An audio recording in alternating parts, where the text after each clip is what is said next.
If you have never served in the military, you can't imagine the horror that many soldiers have faced,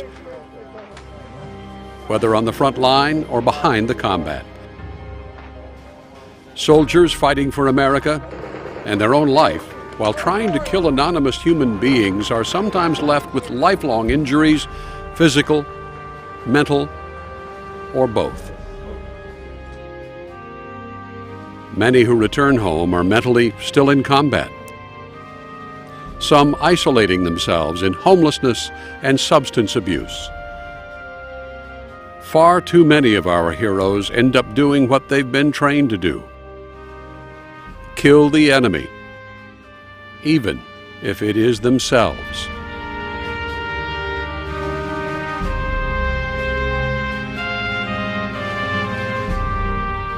I never personally saw any of my friends die, other than one that committed suicide. On my first deployment, things were just so bad that, that when things go on back home, you hope that it's all just taken care of for you. But as a soldier, when you can't get home to take care of even the little things, it builds up. And so my friend went home, and so much had built up back home that he just didn't think he could handle coming back, so he didn't.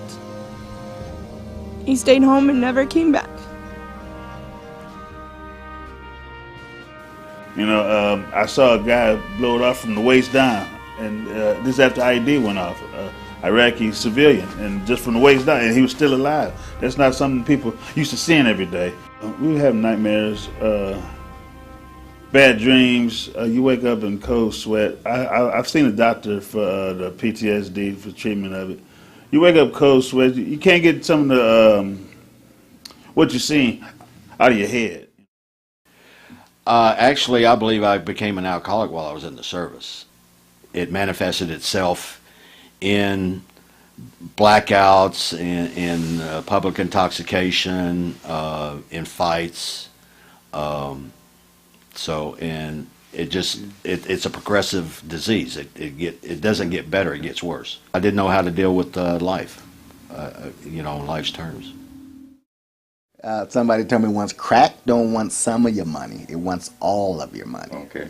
So yeah, as times went on, that appetite just grows and grows. No one ever says that person has cancer.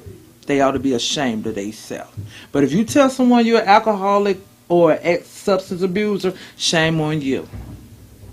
And the stigma that is associated with being a recovering addict or an alcoholic is shameful, and the shame leads some addicts to stay in the current situation they're in.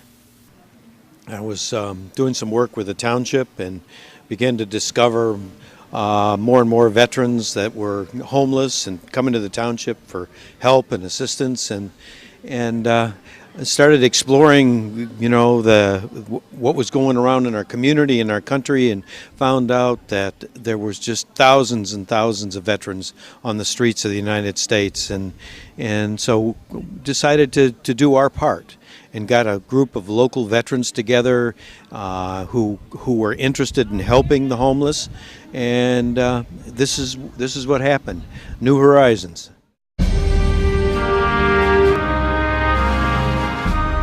Veterans are not charity cases. A lot of veterans are struggling, and we owe them our help. But just as much we owe it to them, not for their own sake, but also for ours. I mean, this is a tremendously proven, servant-hearted community.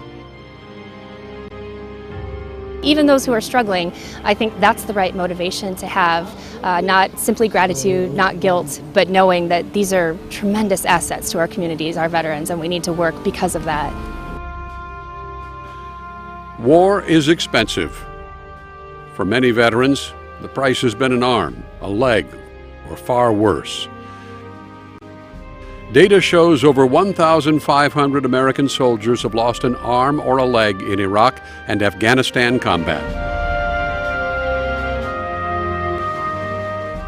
These wars have taken more than 5,200 American lives, and American wounded number more than 50,000. Well, TLS is a local community group, has been helping homeless and traumatized soldiers for decades. They do the heavy lifting. Our less than fortunate service members who hit upon hard times, need help finding jobs, need help recovering from situations in their life, or just need a shelter over their head. That's what TLS helps do. Every day, American military families cope with the stress of multiple deployments and the fear that a loved one may be back in harm's way. Our veterans return home and try to fit back into society, but many cannot. They have been forever changed by the trauma of war. If I hadn't had the opportunity to come here and have some accountability, have some rules, have some people with knowledge as counselors and stuff to help me through it, if I had to do it on my own, I wouldn't be here if I wasn't dead. But I definitely wouldn't be clean and sober today. Guarantee you that. And I have tried it before at different places. TLS was able to save my life. It was able to do for me what I could not do for myself.